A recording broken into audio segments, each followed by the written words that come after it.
I got so much motherfucking design on right now.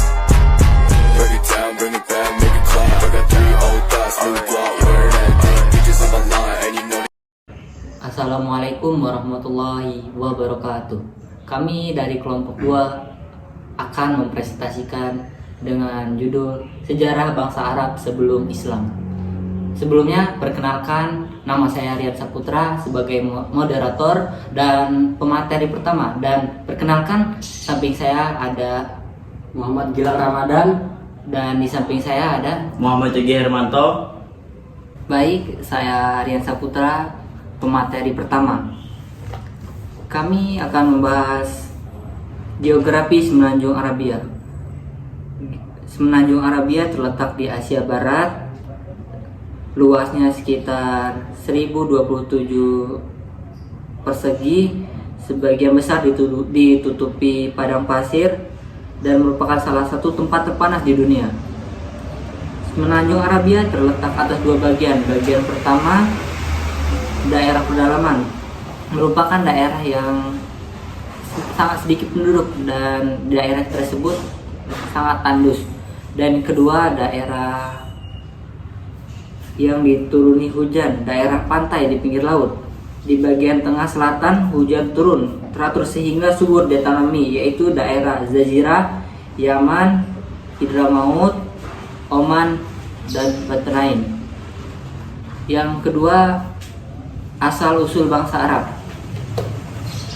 Bangsa Arab berasal dari ras Samania yang terbagi pada 2 suku. Suku pertama, suku Arabia Al-Baidah, yaitu suku bangsa yang sudah punah seperti kaum Ad dan Tamsud. Kedua adalah suku Arabia Al-Baqiyah, yaitu bangsa Arab yang masih hidup sampai sekarang, terdiri dari keturunan Khatan dan Adnan. Yang ketiga, flora. Hasil utama Jazirah Arab adalah kopi, kurma, sayuran, dan buah-buahan. Yang paling terpenting diantaranya adalah kurma. Yang keempat adalah fauna. Hewan utama di Jazirah Arab adalah unta, kuda, domba, dan kambing. Tetapi yang paling terpenting diantaranya adalah unta, karena unta selain berfungsi sebagai alat transportasi juga dijadikan alat tukar menukar. Baik, saya Muhammad Gilang Ramadan akan melanjutkan pemateri pertama dan lanjut ke materi kedua.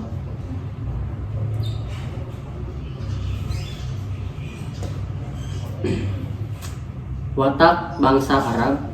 Jazirah Arab yang gersang dan tandus memberi pengaruh terhadap bentuk fisik dan karakter mereka. Pada bentuk fisik mereka bertubuh kekar, kuat, dan mempunyai daya tahan tubuh yang tangguh. Sedangkan dalam karakter memberi watak khusus, baik yang positif atau baik maupun yang negatif atau buruk. 1. Watak positif. Adapun watak positif pertama adalah kedermawanan, karena di kalangan masyarakat kedermawanan adalah bukti kemuliaan. Kedua, keberanian dan kepahlawanan menjadi syarat yang mutlak diperlukan agar dapat mempertahankan hidup di padang pasir yang tandus dan gersang itu. 2. Watak negatif. Sedangkan watak negatif pertama, gemar berperang. Hidup di Jazirah Arab yang gersang dan tandus memerlukan tambahan sumber menunjang kehidupan. Kedua, angkuh dan sombong. Darah di kalangan masyarakat Arab mempunyai harga yang sangat tinggi. Ketiga, pemabuk dan penjudi. Di kalangan masyarakat Arab yang kaya, minuman keras dianggap sebagai barang mewah. Selanjutnya, agama dan kepercayaan. Mayoritas penduduk Jazirah Arab di masa jahiliyah menyembah berhala. Sedangkan minoritas di antara mereka ada orang Yahudi di Yastrib, orang Kristen Najran di Arabia Selatan, dan sedikit yang beragama Hanif di Makkah. Baik, saya Muhammad Teguh Hermanto. Saya akan melanjutkan materi kedua dan saya membacakan materi ketiga, politik dan pemerintah. Terdapat dua negara dikuasai di masa jahiliyah, yaitu kerajaan Bizantium Romawi Barat dan kerajaan Persia Timur. Selama zaman jahiliyah, seluruh semenanjung Arabia menikmati kemerdekaan penuh, kecuali daerah utara, contohnya Palestina, Lebanon, Yordania, dan Syam. Berada di bawah kekuasaan Bizantium, Irak berada di bawah kekuasaan Persia. Mungkin karena keserangannya, dua negara disebut dikuasai Bizantium dan Persia tidak tertarik menjelajah Arab kecuali daerah utara yang tunduk di bawah kekuasaan mereka. Di kalangan orang Arab Badawi tidak ada pemerintah kecuali kesatuan politik mereka bukanlah bangsa tapi suku yang dipimpin kepala, suku yang disebut Syekh. Mereka sangat menekankan hubungan kesukaan sehingga kesetiaan dan atau solidaritas kelompok menjadi sumber kekuatan bagi kabilah suku. Bagi masing-masing suku terdapat seorang pemimpin, yaitu Syekh. Karena tidak adanya pemerintah, pusat hubungan antara suku selalu dalam konflik. Peran antara suku sering terjadi hal-hal sepele yang menimbulkan peperangan. Dengan peperangan, pembagian harta rampasan, dan pertempuran tertentu di luar itu. Meskipun hampir seluruh penduduk Arab adalah penyair, maka tidak mengherankan bila sastra, terutama puisi, sangat berkembang pada para penyair, memiliki kedudukan terhormat di kalangan sukunya. Memulai puisi merekalah sejarah Arab sebelum Islam dapat ditelusuri.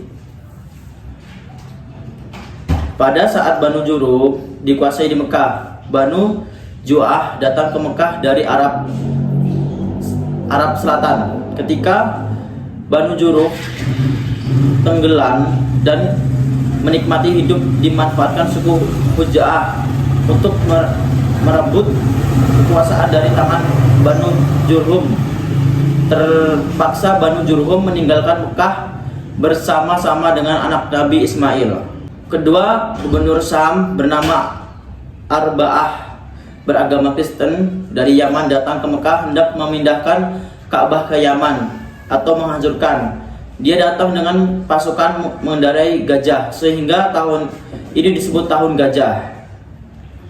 Namun penyerangan Arba'ah digagalkan karena tentara gajah itu dihancurkan oleh burung ababil. Pada tahun inilah Nabi Muhammad dilahirkan. Ekonomi pada masa pemerintahan kerajaan Sabah dan Hiyar di Jazirah Arab Selatan, kegiatan perdagangan Arab meliputi laut ataupun darat. Kegiatan perdagangan laut, mereka pergi ke India, Tiongkok, dan Sumatera. Dan kegiatan perdagangan di darat ialah di Jazirah Arab. Akan tetapi, setelah Yaman dijajah oleh bangsa Habsyi dan bangsa Persia, maka kaum penjajah itu menguasai kegiatan perdagangan di laut, sedangkan perdagangan di darat dipindahkan ke tangan orang Mekah. Ada beberapa faktor yang menyebabkan mereka berkembang di kota perdagangan. Pertama, orang Yaman banyak berpindah ke Yaman, dan sedangkan telah berpengalaman dan berdagang. Yang kedua, di kota Mekah dibangun Ka'bah, telah berpengalaman. Setiap tahun jamaah berdatang ke Mekah melakukan haji yang membuat Mekah semakin masyhur. Ketiga, letak kota Mekah berada di tengah-tengah tanah Arab antara dua utara dan selatan. Keempat, daerah yang gersang membuat penduduk suka merantau untuk berdagang. Adapun tempat penting, yaitu Hamsi mengadakan perjalanan ke negeri Syam, Abdul Syam ke Habsyi, Abdul Muthalib ke Yaman, dan Naufal ke Persia. Perdagangan-perdagangan orang Quraisy yang pergi ke negeri tersebut mendapatkan perlindungan dari keempat putra Abdul Al-Naf itu karena tidak ada seorang pun yang berani mengganggu mereka. Demikian yang keempat, tempat perdagangan orang Quraisy ke utara dengan selatan pergi ke Syam dan Yaman, kemudian ke barat timur mereka pergi ke Habsyi dan Persia, sedangkan pusat perdagangan berada di Mekah. Sosial budaya, kaum wanita memiliki posisi yang paling jelek dibandingkan wanita lainnya di dunia itu. Mereka dianggap sebagai benda mati, tidak mempunyai hak apapun, termasuk hak untuk menghormati seseorang, bisa mengawini wanita berapapun yang dia sukai, dan dapat menceraikan kapanpun yang dia mau.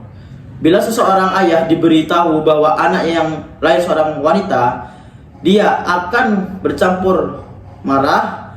Kadang-kadang bayi wanita itu dikubur dengan hidup-hidup ataupun dimatikan.